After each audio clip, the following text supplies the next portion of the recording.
Wine Whine, episode 7. Action. Hey.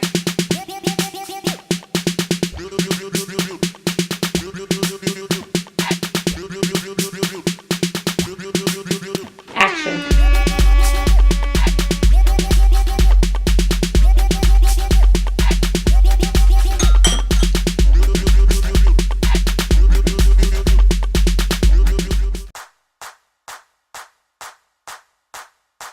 Welcome to Wine Whine, where us ladies get together and do a lot of talking and a little bit of drinking. Hey, girl.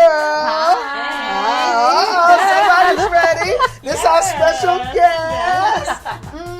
This is Miss Keyaira Kelly, and she's a staff writer at Hello Beautiful. Thanks for joining us for the conversation. Thank you for having me. Thank you for the free wine. Yes. The natural hair craze has been going on for a while, and it seems now many are embracing all the various colors of beauty. When Rihanna released Fenty's 40 Shades of Foundation, it sold out quickly and it received so much praise. It literally changed the conversation on marketing beauty. And now advertisers are encouraging women to get butt lifts, bigger lips, and darker skin. So, let's get this conversation jumping. Let's get it. Oh, look at that. Y'all ready with this classy today. Woo! Hope I can read my questions. I started to sip early. I don't usually do that. So, what do you see as some of the overarching trends in beauty right now? Anything black, anything that's been historically associated with black women, black figures, black hair texture. I feel like that's now what's hot when, historically that's been what's been looked at as ugly or unattractive. Now it just feels like the tides are turning. And what do you think about for black women? What are some of the trends, Leah? Yeah. I'll let you guys answer that one. I think embracing your natural beauty is definitely in, but I have to say, I feel like we're living in this weird paradox where women are embracing their natural beauty because that's trendy. But then, like you said, women are also cosmetically enhancing themselves and getting bigger lips and getting bigger asses, which is not natural at all. Well, how? I mean, some of these natural hairstyles ain't natural either. I know That's many are another grown thing. with an afro wig. Yeah. Oh, absolutely. So, And I just don't get that. Like, or the faux locks and faux dreadlocks. Like, I feel like dreadlocks are earned, I feel like they're earned. I love all that stuff, honestly. But we're branding it as natural, and so now it's faux natural, and it's just feeling a little. is that like vegan leather?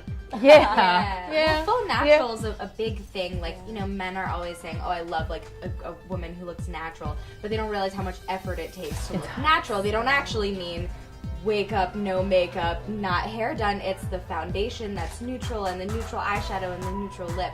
So there's a big difference between natural and like unmade up. Right. Yeah. They call it like no makeup now. Yes. Right. Yeah. So then, what is natural?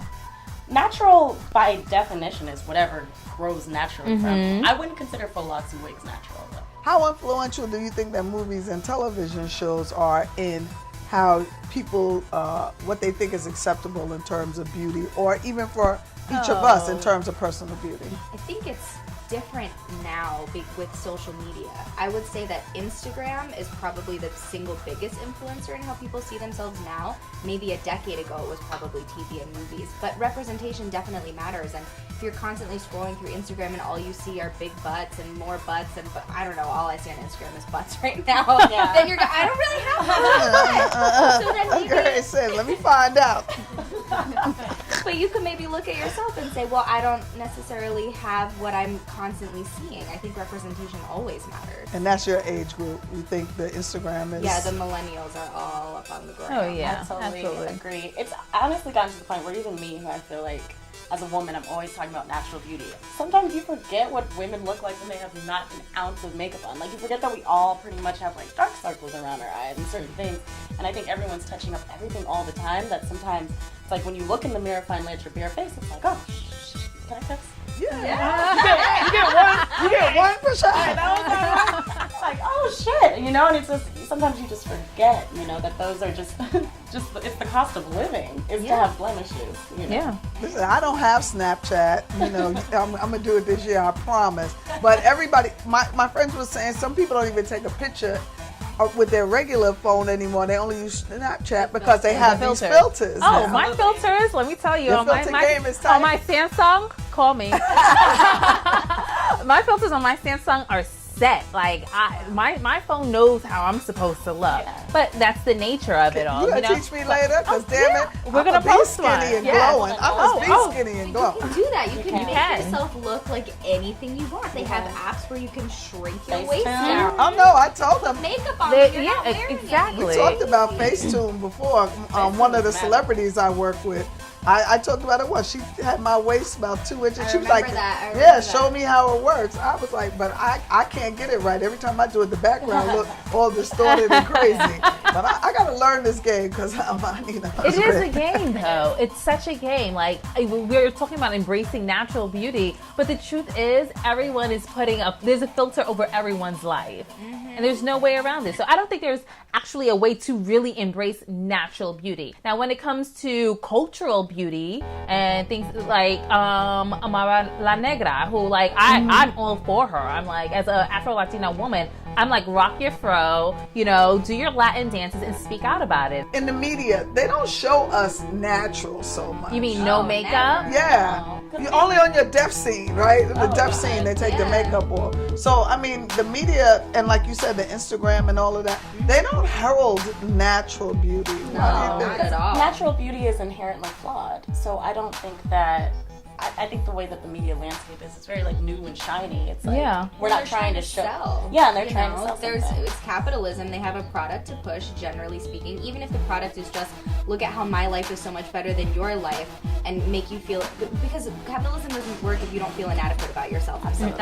I think it depends on the line, right? Because you have someone like Alicia Keys who says, you know, she went natural, but she was also doing like jade stone facials and like $1,000 gold masks and vitamin E creams that you couldn't even buy in the country, you know, and is adding all those things to make yourself look perfect, is that still natural? Or are we talking about I just slid it out the womb and never did anything? But I felt like she only went natural because her skin was so bad that her doctor told her that she had to take a break from makeup for it to heal. Maybe. And she was like, how am I going to spin this? Right. I know what I'll do. Like, that's how... Or in a year, she's going to be like the spokesperson for such and such like face wash and creams. And she's like, oh, I can go natural because I use this product, you know? And I feel like that's a little unfair. It's great to know that it's becoming a world where everybody's beauty is just accepted because of everybody is beautiful. Yeah. So, I'll drink to that one. yeah, let's toast it up. Thank you for this. And when we come back, we're going to go to our business spotlight with our guest, Miss Keyaira Kelly, and we'll see you on the other side of that. Cheers. Cheers.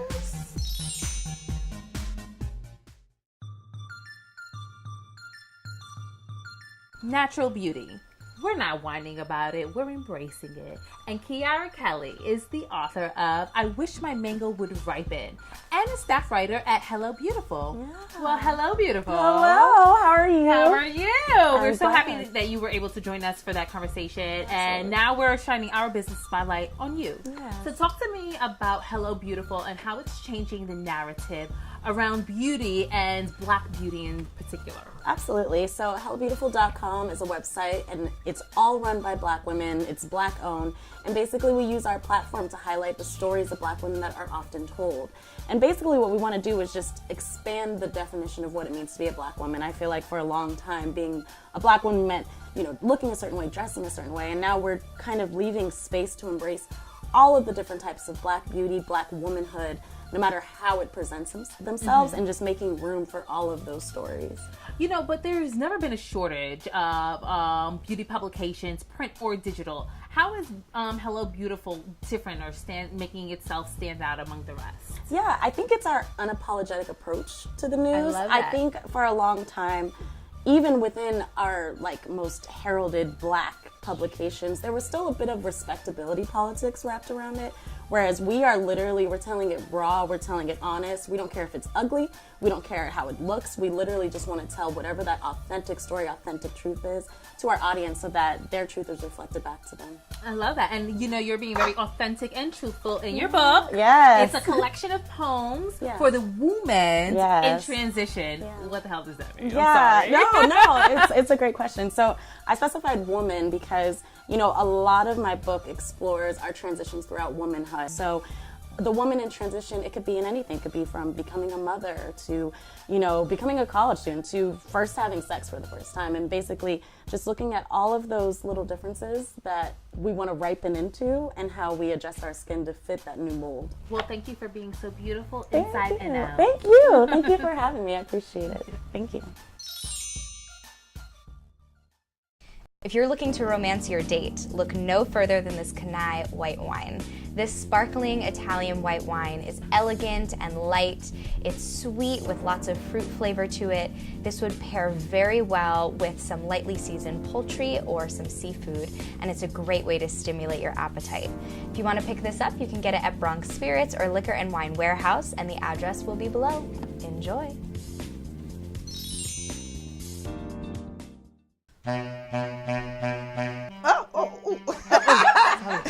Hey, welcome back to Wine and Wine. We got a little caught up. We were feeling a tad bit under prepared for this next segment. Now, we were talking about our beauty and Black folks' beauty. You honorary though this for this episode. She really for this is. For episode, every you honorary. episode. Right. But for this one in particular. So we were talking about our beauty, what's acceptable. But what I want to talk about now is other races who are trying to adapt and adjust and sometimes taking extreme measures to look like us or embody some of our natural beauty. And there's this woman in particular, Martina Big. Are y'all familiar with her? Yes. This European woman who turned black. She tanned and took medications to turn her skin this shade of black I've never seen on any black person I've ever known. You never will see. Not part of the Fenty line. Right. She mixing up some foundations hues. to make. Yes. And then she got these like big, huge breasts, lip injections, got this big old huge butt. She's like a caricature of. But,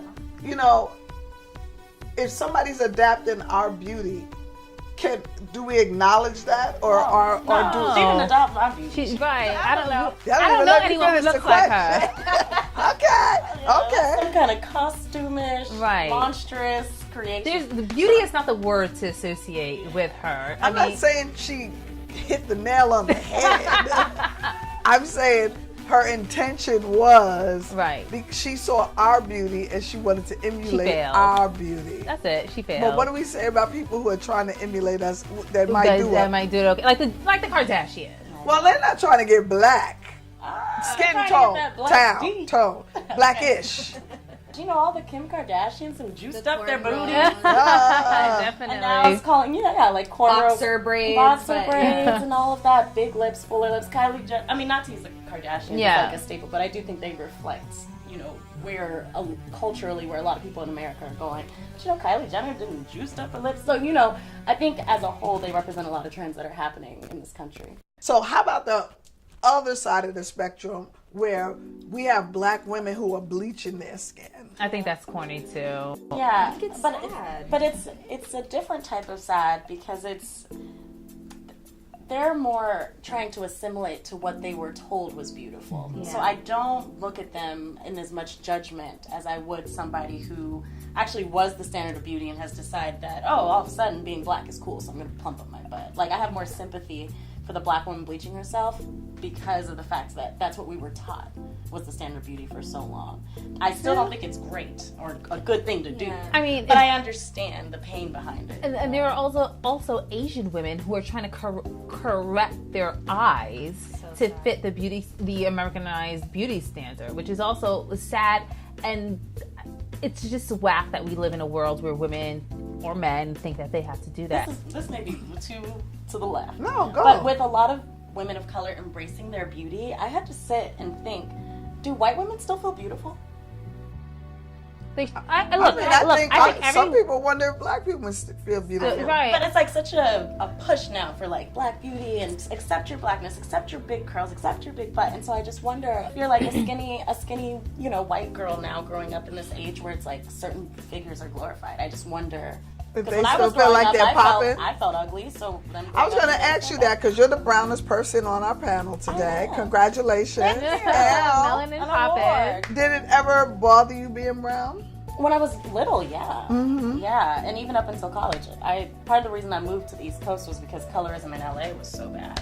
It took me a long time, actually, and I know it sounds kind of ridiculous in this same conversation, but to accept that I'm a very pale person, and I'm not going to be tan. Right. And there's this idea of, like, the beach bronze goddess that, like, I'm never going to look like.